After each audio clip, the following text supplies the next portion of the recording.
Good morning, Chasm listeners. This is Kelly Molitor from the Stern Soil and Water Conservation District, and I'd like to welcome you to this week's Conservation Report. So all across the state of Minnesota, water planning entities are engaging in a process called One Watershed, One Plan, which is sponsored by the Board of Soil and Water, or Water and Soil Resources. So this has kind of began the last several years, and you maybe have heard of it before, but water plans used to be on a county by county basis, and now we are moving more towards a watershed scale.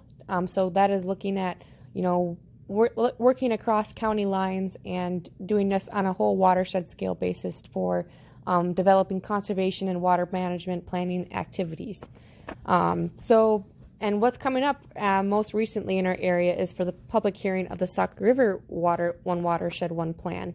And this includes Douglas, Pope, Stearns, Todd, Meeker counties, and the respective SWCDs, as well as the Sauk River Watershed District. So these agencies have put together the Sauk River Comprehensive Watershed Management Plan, which has already gone through the internal review period as well as a public comment period, and is now going to be having a public hearing. Excuse me. The public hearing will be taking place on Thursday, January 28th at 6:30 p.m. Via a Zoom remote meeting platform, which you can access either by phone or by your computer. This will be the final opportunity for the public to ask questions and voice concerns related to the plan. And if you would like to review the plan itself, this can be found on the Sauk River Watershed District's website under announcements, as well as comments received during the public comment period, along with formal responses to those comments, which can be found in the same location. If you are interested in attending the public hearing or providing comments during the public hearing, we are welcoming you to do so. You can find the link to join via the computer or the phone number to dial in on our website, the Stern Soil Water Conservation District's website, as well as the Sauk River Watershed District's website.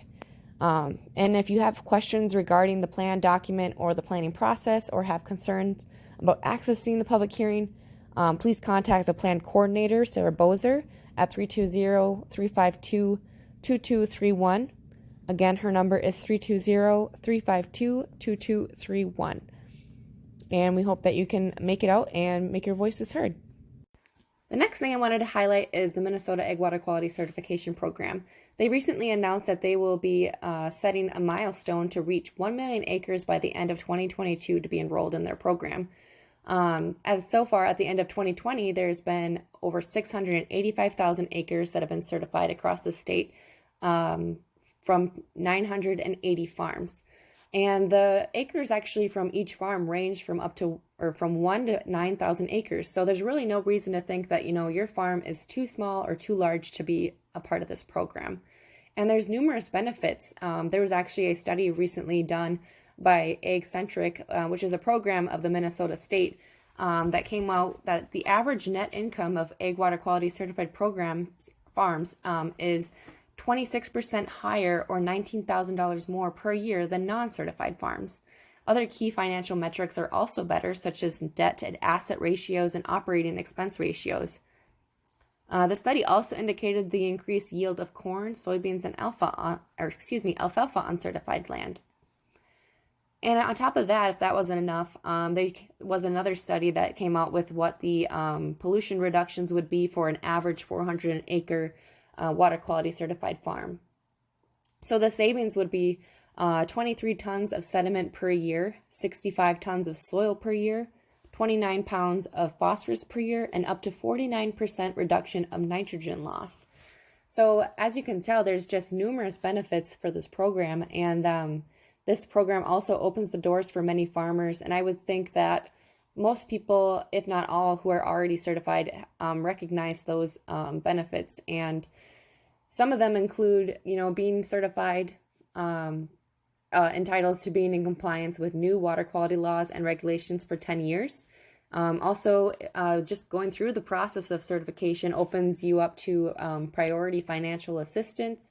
And then after being certified, you are open to $5,000 or 75% financial assistance for each of the 10 years that you are enrolled in the program for doing things like cover crops, grass waterways, forage and biomass plantings for pastures, that kind of thing. So there's just endless possibilities of what you can do. Another highlight is that you can use this as a marketing tool.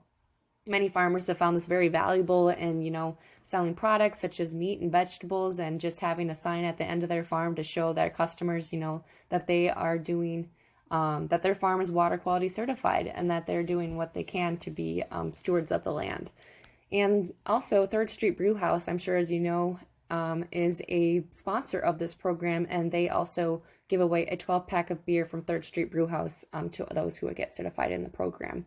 So there's that. So that's all I have for you this weekend, and I hope you enjoy the rest of it. Thanks for listening.